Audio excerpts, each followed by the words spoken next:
नमस्कार, मैं कोमल साहू। स्वागत है आप सभी का स्टार रिपब्लिक इंडिया न्यूज में। आने वाले चुनाव, जैसे कि आप सभी लोग जानते हैं कि चुनाव आने वाला है, तो उसी के उपलक्ष्य में हमारे साथ समाजवादी पार्टी से भावी प्रत्याशी केपी राठौर जी मौजूद हैं। उनसे आने वाले चुनाव में कि पार्टी जो आने वाली है, अब ये किसी को नहीं पता है कि समाजवादी पार्टी आती है, बीजेपी आती है या आप आती है, कोई भी सरकार के बारे में अभी कुछ भी नहीं कहा जा सकता है। तो आइए उसके बारे में थोड़ा सा जांच पड़ताल करेंगे, बात करेंगे उनसे।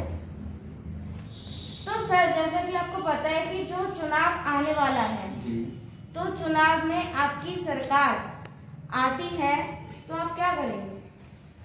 ये हमारे राष्ट्रीय अध्यक्ष निर्धारित करेंगे युवाओं के लिए रोजगार, किसानों के लिए बिजली, पानी, जो आज चल रहा है देश में, देख रहे हो कि किसानों का आय बिल क्या हो रहा है। बिल सब्सिडी होनी चाहिए थी, वो बीजेपी गवर्नमेंट ने सारी चीजें खत्म कर दी। आज एक ट्यूबवेल का बिल कॉमर्शियल बिल के बराबर जा रहा है। तो वो हमारे राष्ट्रीय अध्यक्ष जी इन सारी चर्चाओं पर, विकास के मुद्दे पे राजनीति कर रहे हैं और हमारी ही सरकार बनेगी। सर, ये क्या आप दावे से कह सकते हैं कि आपकी सरकार? हाँ जी, दावे से कह सकते हैं, क्योंकि हमारे देश का युवा, किसान सब परेशान है। आप बताइए कोरोना काल की स्थिति क्या है, जितने भी वादे किए सारे फेल होते जा रहे हैं भाजपा के। तो इसलिए हम दावे के साथ कहते हैं हमारी सरकार बनेगी। सर, बदायूं में अगर आपकी सरकार बनती है तो आप बदायूं में क्या क्या विकास की सोच रहे हैं? हम एक अलग हटके राजनीति करना चाह रहे हैं। जो हमारे राष्ट्रीय अध्यक्ष जी की सोच है उसके अनुसार युवाओं को लेके, विशेष करके युवाओं, किसानों को सारी चीजें मद्देनजर रखते हुए उन पे हम मुद्दों पे कार्य करेंगे। सर, नारी सुरक्षा सबसे बड़ा मुद्दा इस टाइम चल रहा है। नारी सुरक्षा के लिए आप क्या करेंगे? नारी सुरक्षा समाजवादी गवर्नमेंट में पहले भी थी, आज भी है। आप बताइए भाजपा में आज क्या चल रहा है? नारी 1% कहीं से कहीं सुरक्षित नहीं है। हमारी बेटियां, बहनें एक भी सुरक्षित नहीं है। तो सब सारी चीजें हमारे राष्ट्रीय अध्यक्ष नई किरणों के साथ में और अच्छी बेहतर करेंगे। सर, सरकारी आवास का आवंटन हुआ था नए बाईपास की साइड, उसमें जो अखिलेश जी ने बनवाए थे, लेकिन बीजेपी की सरकार आने के बाद कार्य उसमें प्रगति से दोबारा शुरू हुआ, तो उसमें कुछ दिक्कतें आ रही हैं जल की, ठीक है, जल की दिक्कतें आ रही हैं, बिजली की दिक्कतें आ रही हैं, तो उसके बारे में आप क्या कहेंगे? नहीं मैम, ये अभी आपने बोला था कि समाजवादी गवर्नमेंट में आवास बनाए जाए, समाजवादी योजनाओं का उद्घाटन वो कर देते हैं, ठीक है। तो उन्होंने व्यवस्था भाजपा गवर्नमेंट में क्यों नहीं की? हमारी सरकार आएगी तो हम उससे बेहतर करेंगे। सर, अगर जल निगम की जो भी शिकायतें हैं, वहाँ पर जो भी लोग रह रहे हैं, उन लोगों को प्रॉब्लम्स आ रही है, तो उसका निपटारा अगर आपकी सरकार आती है तो आप किस प्रकार करेंगे? जिस प्रकार से हमने बनवाया उसी प्रकार से हम उससे बेहतर पानी की, लाइट की सारी सुविधाएं बेहतर करेंगे। सर, मेडिकल कॉलेज बड़ा मुद्दा है। मेडिकल कॉलेज वो भी अखिलेश जी बनवा रहे थे जी, बीजेपी सरकार आने के बाद उस पे कार्य प्रगति पे उन लोगों ने रख दिया। तो उस पर जो डॉक्टर्स आ रहे हैं, जिस हिसाब से वहाँ पर इलाज हो रहा है, उसके बारे में आप क्या कहेंगे? मैम, ये तो भाजपा की पुरानी है कि जो भी काम समाजवादी के हैं उनका फीता काटना, ठीक, उन्हें बेहतर ना करना।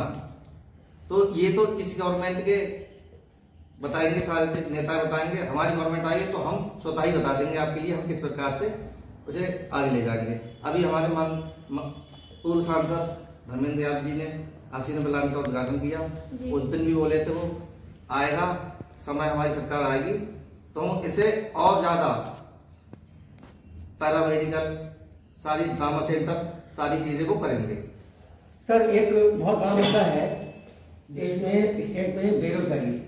युवाओं के साथ अक्सर छल किया जाता है कि इलेक्शन आते हैं, आती है, उसके बाद आचार संहिता का हवाला देकर उसको बंद कर दिया जाता है। अगर मैं प्रॉपरली बात करूँ, 72,825 जो शिक्षक की भर्ती निकली थी बसपा सरकार में, उन्होंने भी इलेक्शन से पहले निकाली। पैसा इकट्ठा हुआ, नौकरी पर बैन लग गया। समाजवादी पार्टी ने भी उन्होंने कुछ को दी, कुछ को नहीं दे पाए किसी कारणवश। वहाँ पे भी वही इलेक्शन के बाद मैं करती हूँ, बेरोजगार ठगा जा रहा है। आज बीजेपी ने भी उस पर कोई काम नहीं किया। अब अगर पुनः सरकार आती है तो उन बेरोजगारों के साथ आपकी सरकार क्या कर रही है? नहीं, हमारी सरकार में पहले भी राष्ट्रीय अध्यक्ष जी ने किया, विकास किया, नौकरी दी। इन्होंने तो केवल जुमलाबाजी की थी और वो करते रहेंगे। घोषणा पत्र में आएंगे सारी चीजें कि किसानों का केसीसी माफ कर देंगे, युवाओं को इतना रोजगार देंगे। वो केवल जुमलेबाजी की अपनी सरकार चला रहे हैं। हमारे राष्ट्रीय अध्यक्ष जी ने हमेशा ग्राउंड पे काम किया और लोगों को रोजगार देंगे, सारी चीजें वो लेके चल रहे हैं। तो क्या आपको लगता है कि बेरोजगार ठगा जा रहा है आमतौर पर? नहीं, भाजपा में तो सारी चीजें आपके सामने है, किसान भी, युवा भी, सारी चीजें मुझे कोई बताने की जरूरत ही नहीं है। वो तो आप सभी चीज देख रहे हो क्या चल रहा है, क्या सारी चीजें प्राइवेट पूरा देश बेचे जा रहे हैं, तो रोजगार कहाँ से होगा? जी अच्छा, दूसरा जो मैम ने अभी डिस्कस किया था आशा आवास योजना, ये योजना पहले से चालू थी, फीता काटने का काम बीजेपी ने कर दिया।